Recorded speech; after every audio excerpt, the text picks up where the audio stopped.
Assalamu alaikum wa rahmatullah. My dear students, this is Dr. Shubair Abdullah. I welcome you to the IPv6 lessons. We have finished the IPv6 fundamental lessons, and now we will start the IPv6 some IPv6 topics, advanced topics in IPv6. And we will start in this video the IPv6 routing series, and the first lesson will be about the IPv6 static routing. In this lesson, you will learn about IPv6 routing, and especially the static routing.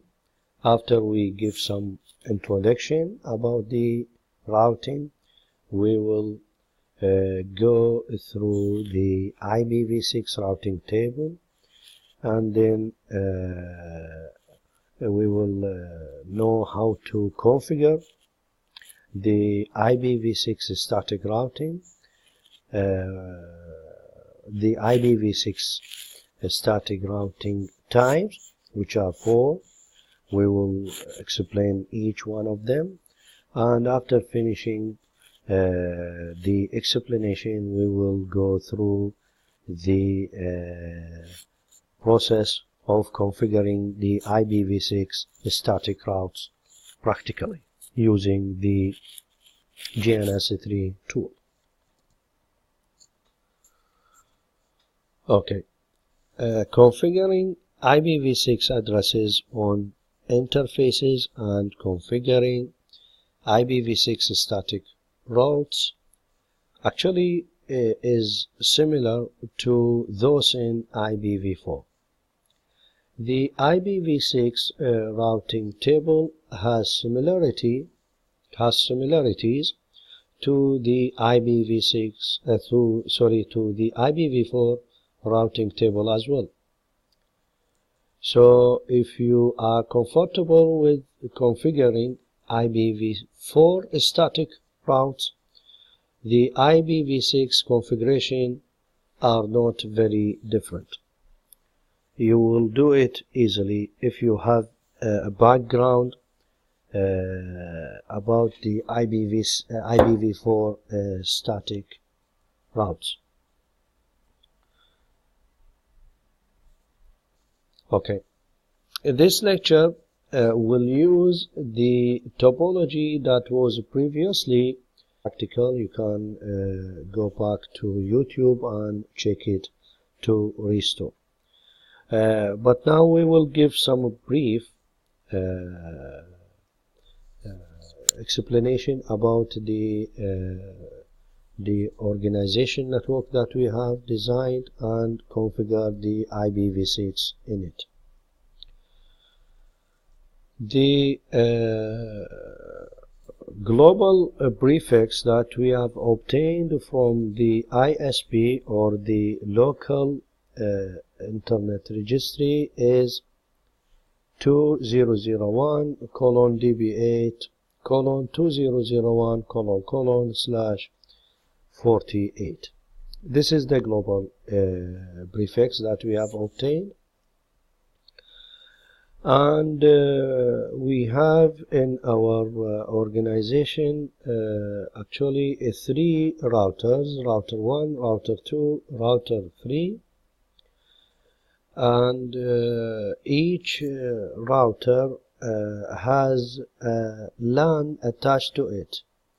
Router 1 has this LAN, router 2 has this LAN, and router 3 has this LAN. Internally, each router is connected to its adjacent router through point-to-point serial link. For example, here router 1 and router 2 is connected with this serial link, which is point-to-point, and there is an internal network, and this is the internal network. So the address of this interface is 2001 DB8 2001 A1 1, and this the address of this interface. And between router 3 and router 2 and router 3 also we have internal network. Okay, the organization or the network is connected to the an ISP actually through the through this network, which is 201 DB8 FE00:1:/64. And we have an example of a remote server for the ISP, which is Ubuntu operating system, and this is the network that is attached to the remote server LAN. Okay, you remember that we configured this host with an IP address. Okay, we did the configuration in that lab for the IPv6 addresses for the global unicast and link local, and we finished the configuration actually, and we tested, but till now we did not configure any static or dynamic routing protocols. So any remote networks are unreachable. This PC, for example, in this network cannot ping this PC in this network because we don't have any routing protocol. So in this lab, in this lesson, we are going to configure the static routing. Okay. In the Open Systems Interconnection model, which is OSI model, routers are associated with the network layer, which is layer number 3. As you know, the OSI model has 7 layers. So routers are associated with layer number 3. They are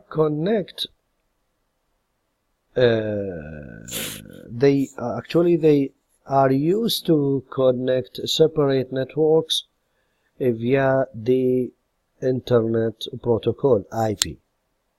So this is the main function of the router, to connect the separate network using the IP protocol or Internet Protocol. What they are doing exactly: a router examines a packet header's destination IP address and compares it against a routing table. A routing table has the information for the next hop. Next hop means the next router that the packet should be forwarded to in order to reach its destination. So the routers examine the packet destination IP address and compare it against some information in this routing table to determine the packet's next hop, packet's next router. Routing table actually lists direction for forwarding data to particular network destination. Okay. The routing table often specifies a default route. Default route means a route that will be used whenever the other routes, other predetermined route fails. So if the router fails to find a better forwarding option for any reason, actually, the default router will be used. And we can also use the default router as a unique router, as a standalone router. For example, in a typical home office router network, the router directs all outbound traffic along a single default route to its internet service provider. So no other route, only we have one route, or route actually. The routing table can be static or manually configured. Static, which is manually configured, or dynamic. Dynamic routers automatically update their routing tables based on the network activities, and they are exchanging information with other devices via the routing protocols, while the static routing or the static routing tables are fixed.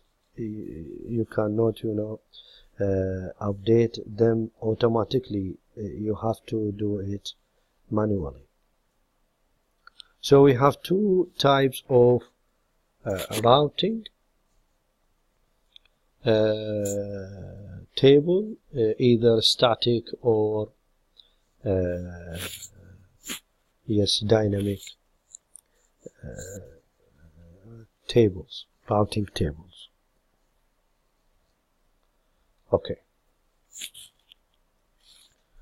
Now, how to configure IPv6 routing?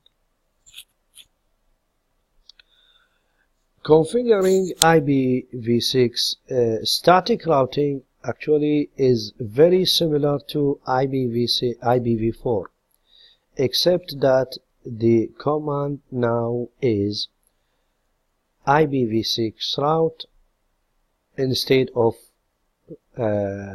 route. And this is the simplified syntax for the for this command, IPv6 route. We have this IPv6 prefix / prefix length, which is the destination IP network address of the remote network, to be added to the routing table. This is the destination.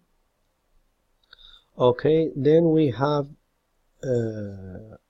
two options. We can use one of them, either the exit interface, which is the outgoing interface to forward packet to the destination, or the IPv6 address, which is commonly referred to as the next hop router's IPv6 address. So we can use either the interface or the IPv6 address that should be used to reach this destination.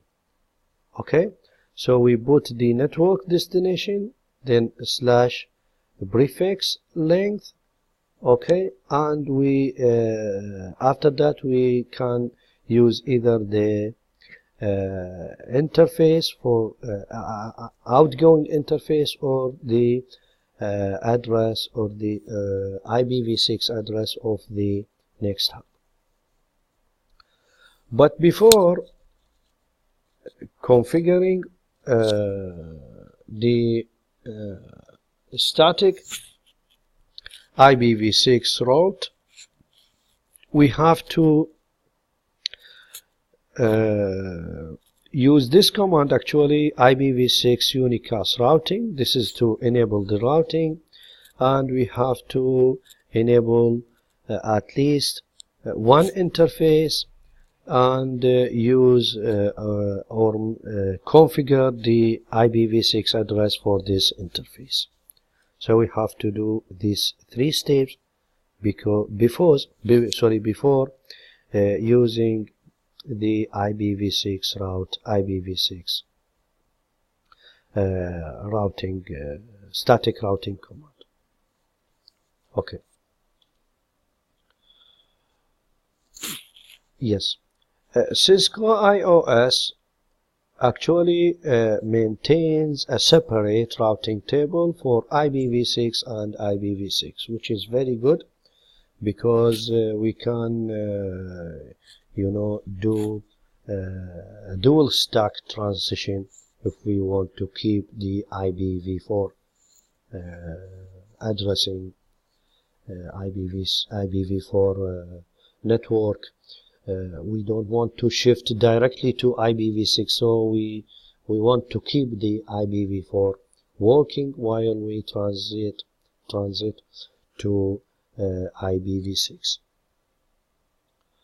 To display the command of the content of the IPv6 routing table, we use the show IPv6 route command.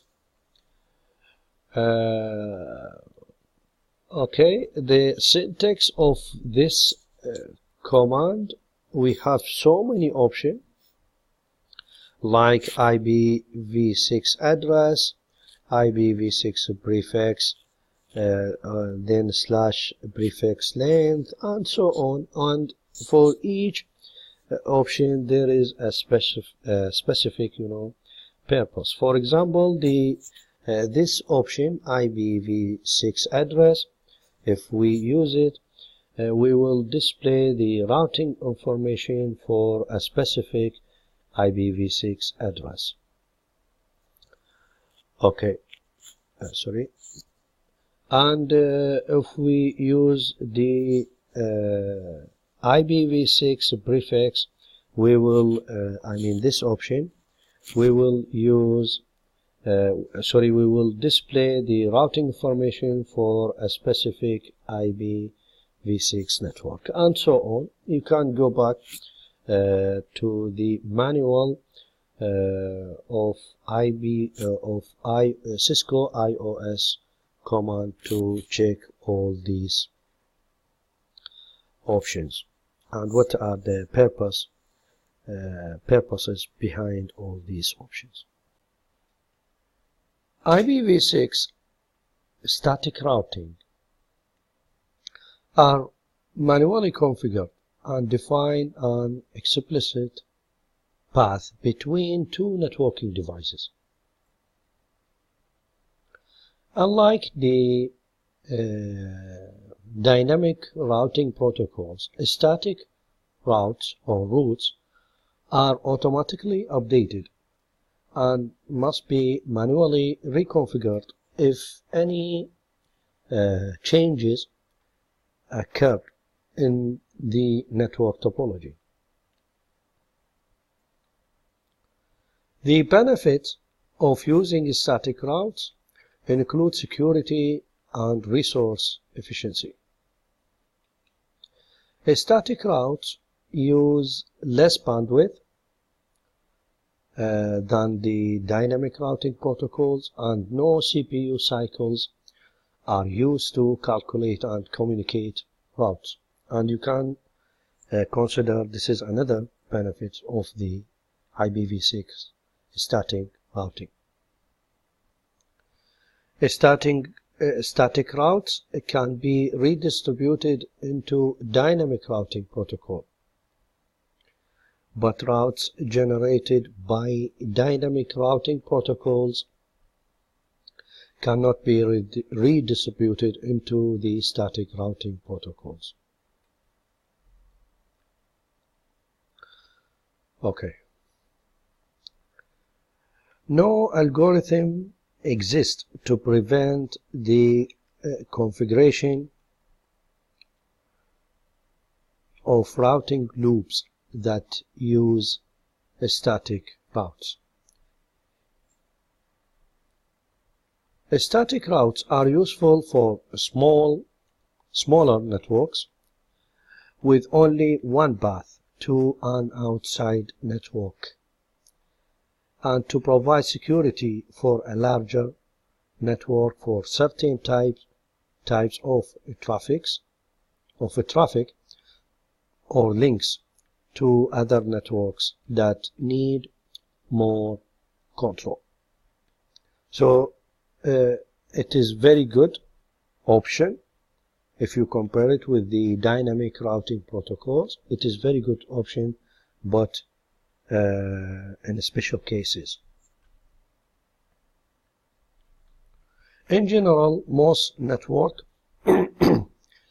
use dynamic routing protocols to communicate between networks devices, but may have one or two static routes configured for special cases.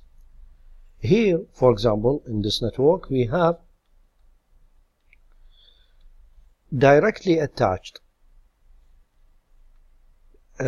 Actually, this is a part of the topology that are going to configure. We only cut the attached LANs to the routers and keep only the routers, so we can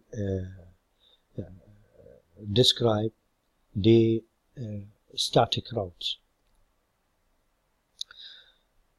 In directly attached static routes or routes, which is the first part of first type actually of the IPv6 static routes, only the output interface is specified.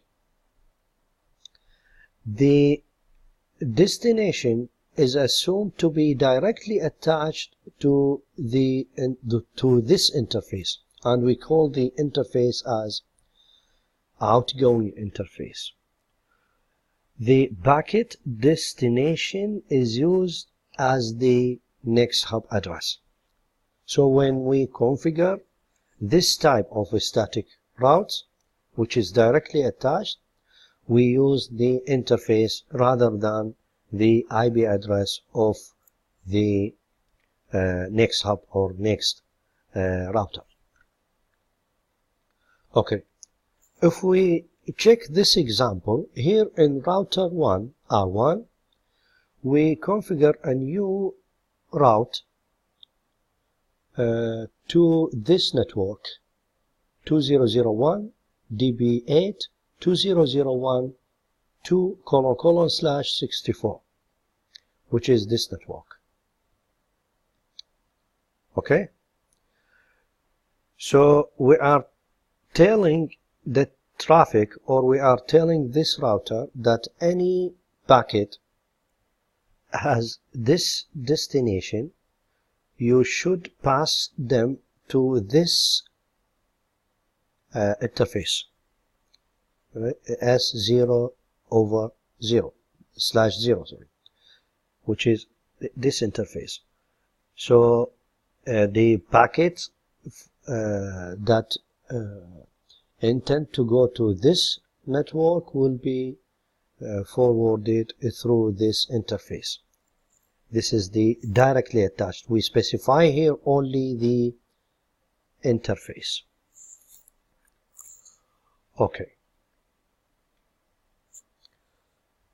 we need to, this is another example actually, in router 1 also, any packet has this destination, which is this network, okay, should be forwarded through this interface, S01, this interface, okay. And this is another example also. On router 1, any packet has this interface, which is this network, yes, should also forwarded through this interface. This destination should forwarded through this interface. Okay, and this is fourth. This is the fourth example. We can, add it as a yes, routing table entry. The directly static routes, I mean each route of these 4 routes is candidate to be inserted in the IPv6 routing table. But if they are referred to an interface that is up and has IPv6 enabled on, and also the attached static, I mean the interface directly attached to the network, directly attached to the router that will forward the packet to the network. So we cannot, add directly attach static routes unless we have an interface which is up and directly attached to the network and it has IPv6 enabled on it. Another important condition that the interface should not be multi-class, should not be an Ethernet interface. Serial interface, it is okay because it is not multi-class, but multi-access. Should not be multi-access like Ethernet interface. The serial interface, it is good and it is enabled to configure this type of IPv6 static routes because it is one access interface. Okay. Now the second type of IPv6 static routes, it is recursive IPv6 static routes. In a recursive static routes, only the next hop is specified.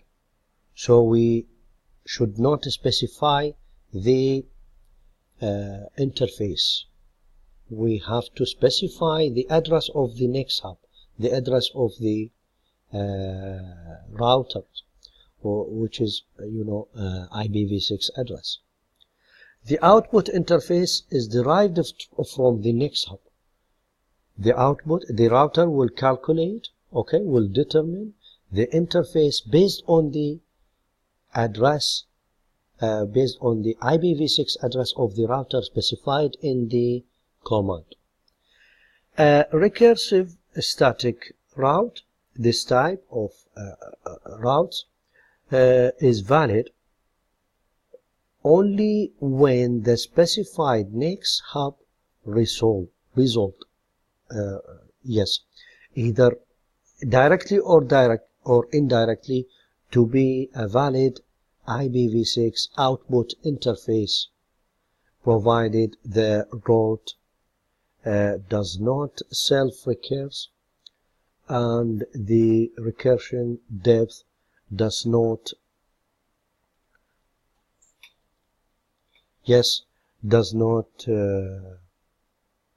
exceed the maximum IPv6 forwarding recursion.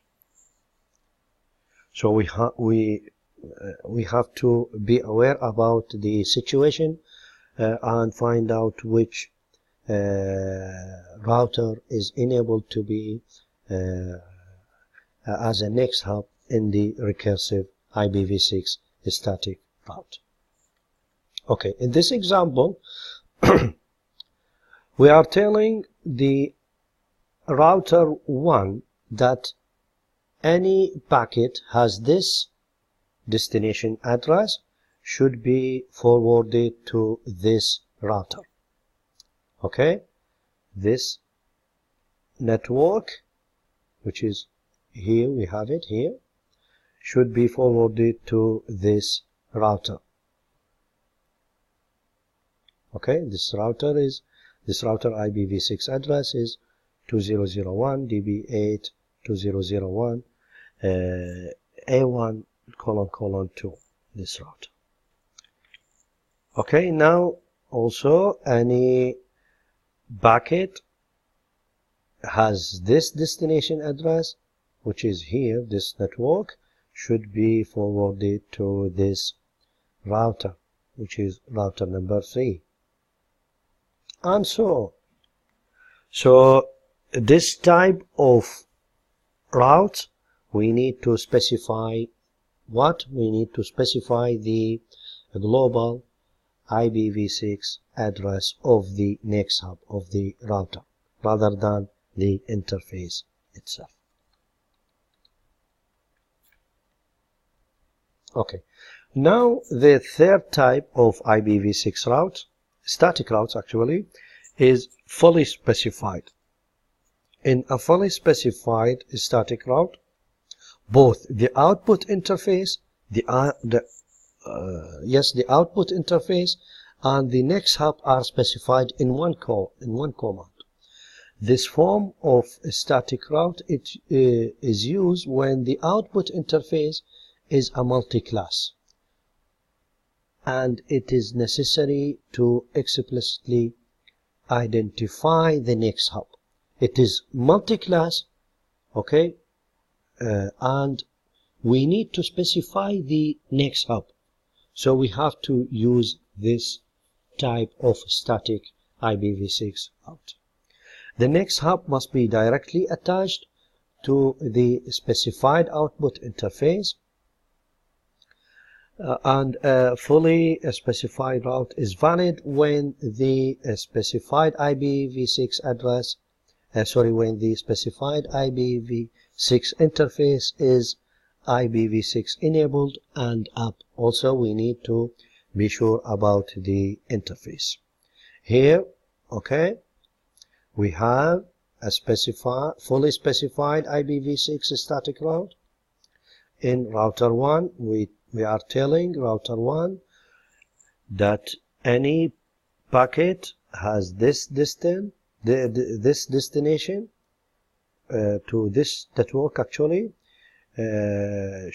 should be forwarded to the to this interface serial 00, and also we specify the the next hop. Okay, so we need to be sure that this example maybe it does not work because this is serial, but we have to be sure that this is what multi-access interface. Okay, this is another example, and we have 4 examples. The fourth type of IPv6 static route is the floating IPv6 static route. This is very good, actually, very important type that is used to back up a dynamic route learned from configured routing protocol.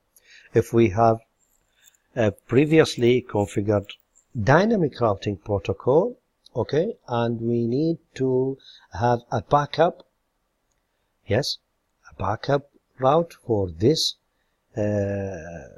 configured protocol, for this configured route, we can use this type of static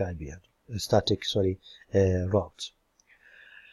A floating static route is configured with a higher administrative distance, as we will see now, than the dynamic routing protocol. It is backing up. So we have the dynamic routing protocol, and we put an alternative to this dynamic routing protocol in case of any failure, or in case that the router could not identify the best route.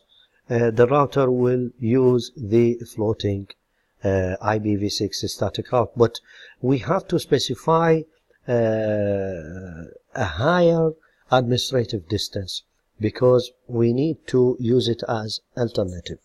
So the router will use the less administrative, the minimum administrative distance, which is the default, which is the dynamic pre-configured IPv6 route.